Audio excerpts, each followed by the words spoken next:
ఆధార్ కార్డులు, విలువైన పత్రాలు, లెటర్లు మెదక్ జిల్లా కౌడుపల్లి అటవీ ప్రాంతంలో దర్శనమిచ్చాయి. ప్రభుత్వ శాఖల నుంచి పోస్టాఫీసుకు వచ్చే ఆధార్ కార్డులు, డ్రైవింగ్ లైసెన్సులు, ఇన్సూరెన్స్ బాండ్ పేపర్లు, ఎంఓలు వంటి పత్రాలు సంబంధిత వ్యక్తులకు అందించాల్సి ఉంటుంది.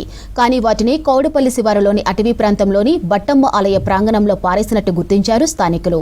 పోస్టల్ డిపార్ట్మెంట్ సిబ్బంది నిర్లక్ష్యంతో ఆగ్రహం వ్యక్తం చేస్తున్నారు. దీనిపై జిల్లా ఉన్నతాధికారులు పూర్తి విచారణ జరిపి చర్యలు తీసుకోవాలని డిమాండ్ చేస్తున్నారు స్థానికులు.